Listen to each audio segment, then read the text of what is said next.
Nanti bisa ditunjukkan kepada para kiai di sini, Habib. Ini di halaman 531 ditulis lengkap nasab Sultan Hasanuddin, saudara. Dari Ba'alwi, dari Asmat Khan, dari Imam Ubaidillah putra Imam Ahmad bin Isa Al-Muhajir. Silakan Anda lihat nanti, nasabnya jelas, bersambung kepada Nabi, saudara. Baik, saya serahkan ke Kiai Maksum untuk diperiksa, nanti jalankan saja ke kiai-kiai yang lain untuk melihatnya. Setuju? Setuju? Takbir. Saya lanjutkan, saudara. Ini ada kitab Khidmatul Ashirah. Ini merupakan ringkasan sekaligus tambahan yang tidak ada di kitab Samsud Dhahirah, saudara. Ini dikarang oleh Al-Habib Ahmad bin Abdullah As-Saqqab Ba'alawi, saudara. Ada apa di kitab ini? Beberapa halaman sebelum akhir, saudara, lengkap dituliskan Syajaratus Sada Al-Abdil Malik An-Nashirina lil Islam Bisyarqil Aqsa. Artinya ini adalah silsilah para sayyid dari keturunan Al-Abdul Malik. Al-Abdul Malik itu Asmat Khan, saudara. Nah, kemudian dikatakan lagi siapa mereka? An-Nashirin, para penyebar lil Islam, yang menyebarkan Islam Bisyarqil Aqsa, saudara, di timur jauh, saudara. Maksudnya timur jauh, di India, saudara, di Malaysia, di Filipina, di Kamboja, di Brunei, Singapura, termasuk Indonesia. Dan di bawahnya dibuat garis-garis nasab, saudara. Ada nasab Sunan Giri, ada nasab Sunan Gresik, ada nasab Sunan Derajat, ada nasab Sunan Bonang, ada nasab Sunan Kudus, lengkap. Dan termasuk ada nasab Sultan Hasanuddin, putra daripada Sunan Gunung Jati, saudara. Siapa bilang ahli nasab Ba'alwi tidak mengakui Wali Songo itu keturunan Nabi? Bohong, fitnah. Kira-kira jelas tidak? Silakan baca Pak Kiai. Ini judulnya di atas dan ini nasabnya. Kira-kira jelas tidak? Jelas tidak? Betul.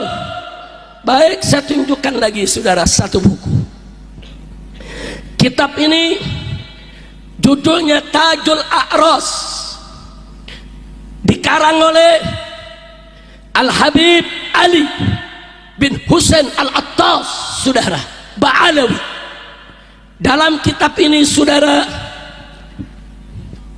di halaman 337, saudara, dia menceritakan di sini dengan judul Gudu Musadah Ali Asmat Khan minal Hindi. Datangnya para sayyid dari marga Asmat Khan dari India, masuknya mereka ke Indonesia, saudara. Lengkap sejarahnya dibuat secara runut, saudara, beberapa halaman berikutnya. Silakan Pak Kiai. Enggak apa-apa, itu diteruskan aja Kiai. Kitab itu diteruskan, nanti diteruskan ke belakang, tapi tolong kitab itu jangan sampai hilang. Silakan dijalankan, enggak apa-apa. Kira-kira jelas tidak? Jelas tidak? Mau bukti lagi? Mau bukti lagi? Baik, saudara, ini saya bawa fotokopi Risalatul Atraf. Siapa yang karang? Yang karang Mufti Johor, saudara, Johor, Malaysia. Siapa dia? Al-Habib Alwi bin Tahir Al-Haddad, seorang ahli nasab dan seorang ahli sejarah. Di dalam buku ini, saudara, di bagian halaman tengah sampai akhir, saudara, diungkap semua nasab satu persatu per halaman, saudara, semua kakek moyang daripada Wali Songo. Alhamdulillah. Silakan Kiai. Ini dari halaman tengah dan ini karangan Habib Alwi bin Tahir. Sampai di sini jelas tidak? Paham tidak? Sudah atau lanjut? Sudah atau lanjut? Ini ada kitab lagi, saudara. judulnya Sultanah Banten, judulnya Kesultanan Banten, saudara. Yang karang saudara Al-Habib Ahmad bin Abdullah As-Saggaf Ba'alawi, dan ini ditahqiq oleh Kiai Haji Asep Abdul Qadir Jailani, orang Indonesia, saudara, dan juga diperiksa oleh Dr. Muhammad bin Abu Bakar Abdullah Bazid, saudara. Di kitab ini, saudara, mari kita lihat.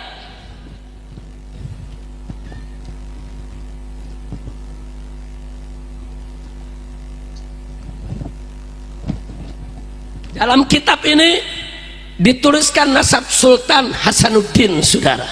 Rinci bahwa Maulana Hasanuddin bin Maulana Sarif Hidayatullah, saudara, bin Raja Umdatuddin bin Ali Nuri Alam bin Maulana Jamaluddin Al-Akbar Al-Husain, saudara, bin Sayyid Ahmad Shah Jalal. Kemudian selanjutnya disebutkan lagi di sini, saudara, sampai kepada Nabi kita Sayyiduna Muhammad Sallallahu Alaihi Wasallam. Silakan Pak Kiai, dari mulai sini bacanya, dari sini kemari. Nah, ini semua kitab. Saya mau tanya, yang karang siapa? Ba'alwi bukan? Ba'alwi bukan? Berarti Ba'alwi mengakui tidak nasab Wali Songo. Jawab kompak, Ba'alwi mengakui tidak nasab Wali Songo. Betul. Jadi kalau ada mengatakan Ba'alwi tidak mengakui, bohong tidak? Fitnah tidak? Pertanyaannya, kenapa dia ngebohong, saudara? Jawabnya, mereka mau adu domba keturunan Wali Songo dengan para habaib, saudara. Selanjutnya mereka mau adu domba para habaib dengan para kiai di Nusantara. Selanjutnya mereka ingin pecah belah umat Islam di Indonesia. Biadab tidak? Kurang ajar tidak? Biarkan atau lawan? Biarkan atau hajar? Takbir. Masya Allah. Sampai di sini jelas? Betul. Terakhir, apa mereka bilang? Tidak ada lembaga nasab dunia yang mengakui Ba'alwi itu sebagai turunan Nabi. Nggak ada lembaga nasab dunia. Sampai-sampai ada salah satu DPC organisasi Islam di Garut, saudara, mengeluarkan selebaran, isinya jangan undang habaib, isinya jangan undang habaib, kecuali kalau habaib itu sudah ada pengakuan lembaga nasab internasional. Luar biasa, saudara, nggak main-main ini pengaruh para begal nasab, saudara. Organisasi Islam dipengaruhi sampai sedemikian rupa, saudara. Sekarang saya tunjukkan, saudara. Ini salah satu nasab Ba'alwi, saudara, dari marga Belfaqih, yang dia juga keturunan Imam Ubaidillah, saudara. Ini itsbat nasab disetempel dan ditandatangani oleh 20 lembaga nasab dunia, saudara. 20 lembaga nasab dunia menandatangani para ahli nasabnya, memberikan stempel dari berbagai negara, dan di nasab ini tertulis, saudara, bahwa Belfaqih ini Ba'alwi, saudara, yang njitnya adalah dari Muhammad bin Alwi bin Ubaidillah bin Ahmad Al-Muhajir. Ditulis lengkap. Siapa bilang nggak ada pengakuan lembaga dunia, saudara? Jangan ngarang, dia mau tipu umat, dia mau tipu masyarakat, saudara, karena dia benci, iri, dengki dengan habaib, saudara. Maka itu saya pikir hari ini saya lihat umat kumpul begitu banyak, kiai kumpul begitu banyak, ini perlu ada klarifikasi supaya umat jelas. Betul? Betul? Silakan Pak Kiai dicek. Ini judulnya di sini Syahadatul Nasab. Ini lembaga-lembaga nasab dunia. Silakan dihitung.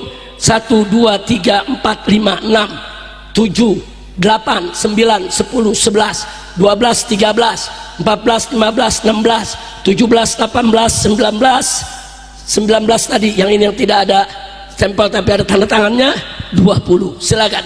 Ini tulisan Imam Ubaidillah. Di sini ada Kiai Ubaidillah bin Ahmad Al-Muhajir. Ini diakui oleh 20 lembaga nasab dunia, saudara.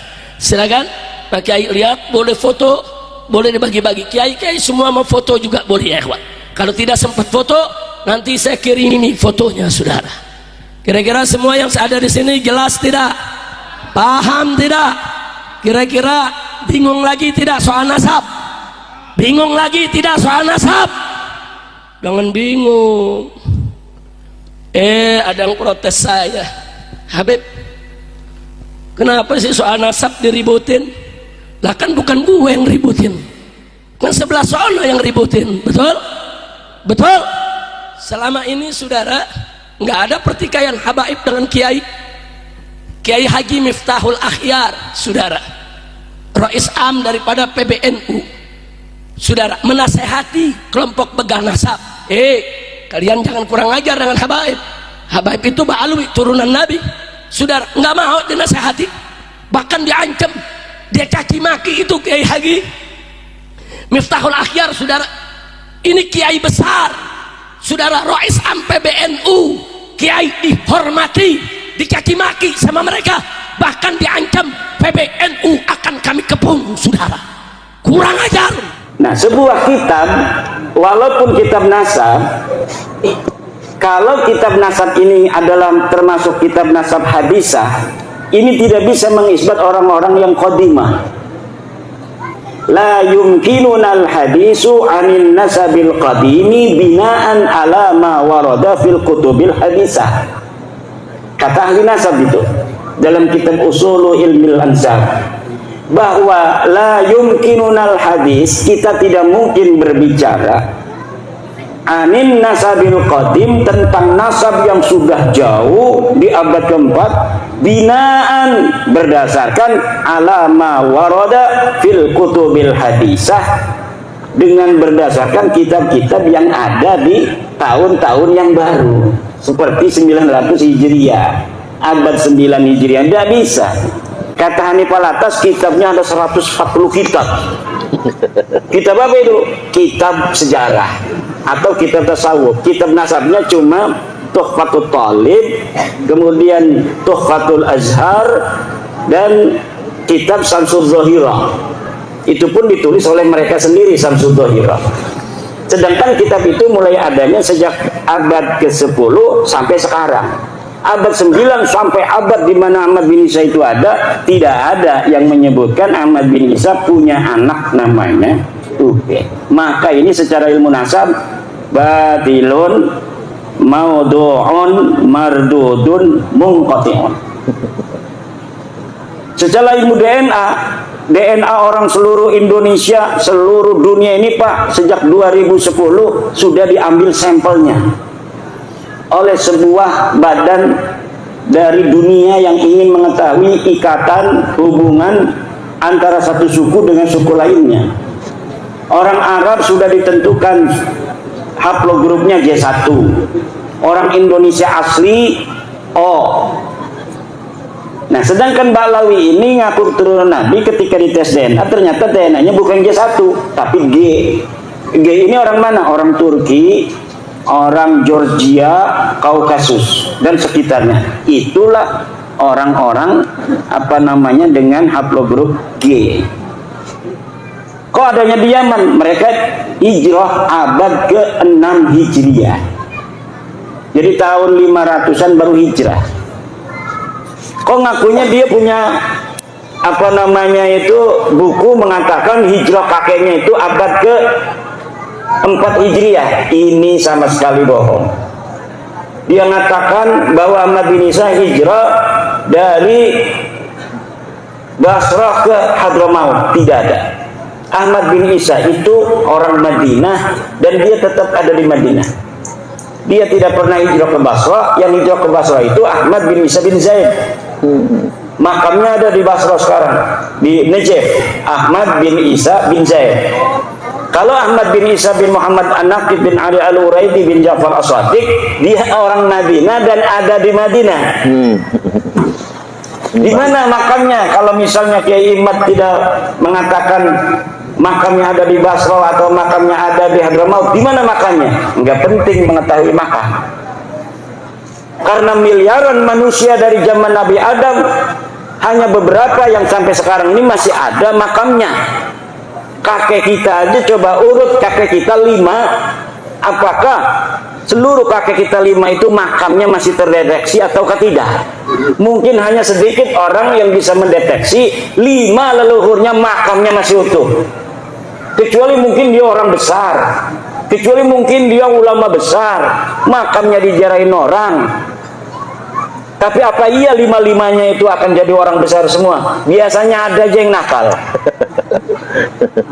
Atau jadi orang biasa-biasa saja dan makamnya kemudian dilupakan. Jadi tidak penting ketika kita sudah mengetahui bahwa Ahmad bin Isa itu tidak hijrah ke Hadramaut, lalu katanya kalau makamnya itu bukan di Hadramaut, makamnya ada di mana? Sekarang ini kan makamnya dijarahin orang tuh.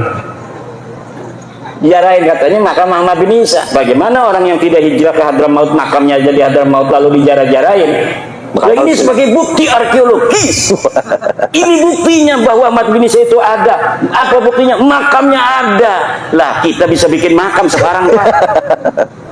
Contohnya sekarang banyak makam palsu, betul nggak? Betul.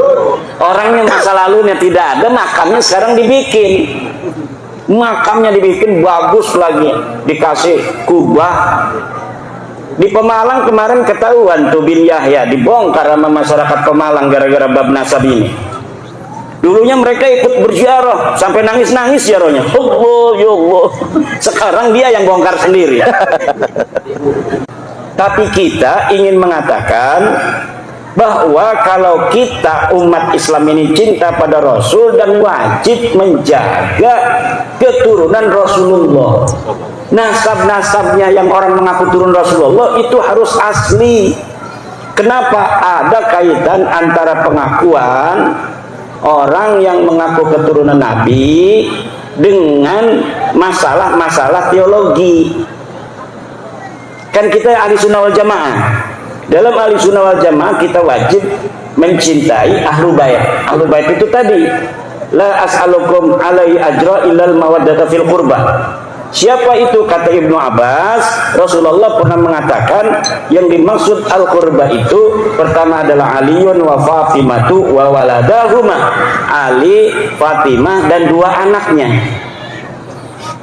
Selain ahli bait yang 5 ini termasuk baginda Nabi, keturunannya pun dalam tradisi, bukan dalam ajaran. Dalam tradisi ahli sunnah wal jamaah ini mendapatkan tempat. Kenapa saya bilang itu dalam tradisi bukan dalam ajaran? Karena tidak ada satu dalil pun yang kuat yang menyatakan kewajiban kita untuk mencintai keturunan Nabi itu tidak ada. Kalau mencintai ahli bait ini yang tadi itu Fatimah, Ali, siapa, Hasan, Husain, itu ada dalilnya tadi. Pertanyaan dari Ibnu Abbas, wa man qarabatukal ladina wajabat alaina mahabbatuhum. Siapa kerabatmu ya Rasulullah yang wajib kami cintai? Kan wajib tuh. Itu dilalatan sorihatan, wajib mencintai mereka. Siapa? Dijawab oleh Nabi, Aliun wa Fatimatu wa waladahuma. Ali, Fatimah dan 2 anaknya.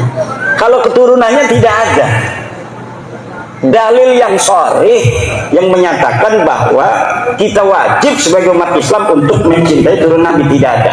Tapi walaupun tidak ada, di dalam tradisi kita memiliki perhatian khusus, kecenderungan khusus untuk mencintai keturunan Nabi. Akhirnya kecenderungan mencintai keturunan Nabi ini dimanfaatkan oleh orang-orang yang mengaku keturunan Nabi. Maka bapak-bapak, ibu-ibu, sampai sekarang ini seluruh dalil-dalil saya yang saya sampaikan tentang keterputusan nasab mereka itu belum bisa dijawab, baik di dalam bahasa Arab maupun dalam bahasa Indonesia. Dalam bahasa Arab saya sudah mengarang Al-Mawahib Al-Laduniyah fi Inqita'i Nasabi Ba'alawi ibn Ubaidillah. Kemudian saya juga mengarang kitab I'anatul Akhyar fi Jawab Syekh Abdillah Mukhtar. Ini ada seorang kiai, Syekh Abdullah Mukhtar, yang menjawab tesis saya dengan bahasa Arab. Kemudian saya tulis jawaban-jawabannya dalam kitab I'anatul Ahyar fi Jawab Syekh Abdullah Mukhtar. Kemudian saya juga mengarang kitab Al-Ma'arif Ar-Rabbaniyah fi Hifdhin Nutfati An-Nabawiyah. Ini adalah jawaban untuk Kiai Qurtubi dari Lebak. Dia bikin kitab namanya kitab Ihya'ul Mauta, menghidupkan orang-orang mati. Itu Fakih Muqaddamah gitu. Kemudian di dalamnya ada dalil-dalil dia. Saya jawab semua dalilnya dalam kitab Al-Ma'arif Ar-Rabbaniyah fi Hifdhin Nutfah An-Nabawiyah. Dan semua kitab saya itu, para kiai, ada di internet yang bisa di-download, kemudian bisa di-print out gratis. Siapa saja yang masih memiliki keraguan terhadap apakah Balawi ini cucu Nabi atau bukan, itu bisa melihat dalil-dalil saya. Dan apabila ada yang mau membantah, dipersilahkan untuk membuat kajian yang sama dan kemudian dituangkan di dalam sebuah kitab atau sebuah buku, baik yang berbahasa Indonesia, yang berbahasa Arab. Itu kebanyakan saya langsung menanggapinya dengan tulisan. Yang membuat tulisan saya balas dengan tulisan. Ada dari Tarim, seorang Habib dari Tarim sudah mengirim sejak awal. Dia bikin kitab, kemudian saya jawab kitabnya. Ada dari Saudi Arabia, bikin kitab bantahan, sudah saya bantah. Kemudian dia tidak bantah lagi. Ada lagi dari Malaysia, bikin kitab, kemudian saya bantah, tidak bantah lagi dia. Namanya Al-Mahdali. Yang berbahasa Indonesia, Rumel Abbas. Kalau dia ini agak logis. Karena apa? Karena dia berusaha untuk mencari kitab-kitab abad ke-5 ke-6. Dia katanya mendapatkan, setelah saya teliti, ini kitab tulisannya aja abad ke-6, tetapi ternyata ditulisnya tahun 1960 Masehi. Baru 50 tahun. Jadi kitabnya saya sebut kitab palsu. Dari mana saya tahu palsunya itu? Ya, ada metodologinya kita untuk mengetahui sebuah manuskrip itu asli atau tidak. Kemudian apakah manuskrip itu betul-betul sesuai dengan yang diatribusikan namanya. Diatribusikan katanya ini adalah Abul Qasim An-Nafat, diatribusikan Sa'aduddin Al-Ghifari, diatribusikan Abil Hasan Al-Allal. Ternyata semuanya palsu. Dan saya sudah membuat, coba cari di internet manuskrip palsu Ba'lawi versi Rumel Abbas. Itu bisa di-download, bisa di-print out, bisa dipikirkan oleh bapak-bapak sendiri. Benar nggak itu Rumel yang mengatakan dia menemukan manuskrip, kemudian saya katakan palsu, dan saya sebutkan bagaimana dalil-dalil sehingga saya bisa mengatakan manuskripnya palsu. Kitabnya baru dibikin 1960-an. Itu ada, tinggal di-download.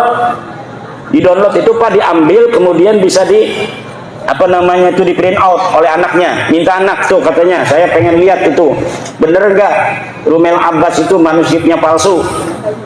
Coba downloadin, nanti Bapak akan melihat bagaimana bentuk manuskripnya, bagaimana jawaban saya. Dari situ bisa menilai mana yang benar, mana yang salah. Habib Rizik dalam ceramahnya marah-marah menunjukkan buku nasab klan Balawi. Jadi Habib Rizik tadi banyak, sekitar ada 5 buku yang ditunjukkan atau 5 kitab yang ditunjukkan kepada para jemaah dan disuruh baca kepada para kiai-kiai bahwasanya Wali Songo itu adalah Asmad Khan. Jadi panjang lebar dijelaskan oleh Habib Rizik sampai marah-marah dan mengatakan kurang ajar ya. Dan di sini ada Kiai Haji Imaduddin Usman Al-Bantani mematahkan pemaparan-pemaparan dari Habib Rizik yang menunjukkan kitab-kitab yang ditulis oleh para habaib ini ya. Karena apa? Buku atau kitab yang ditunjukkan oleh Habib Rizik itu pengarangnya adalah para habaib semua dari klan Ba'alawi ya. Makanya Kiai Haji Imaduddin Usman Al-Bantani orangnya yang terlalu cerdas ya, dengan gampangnya mematahkan buku yang ditunjukkan oleh Habib Rizik ini ya teman-teman. Jadi Kiai Haji Imaduddin Usman Al-Bantani orangnya cerdas dan tidak bodoh ya teman-teman, bisa mematahkan buku-buku yang ditunjukkan oleh Habib Rizik ini ya. Oke, terima kasih buat semuanya, semoga video ini bermanfaat dan sampai jumpa di video selanjutnya.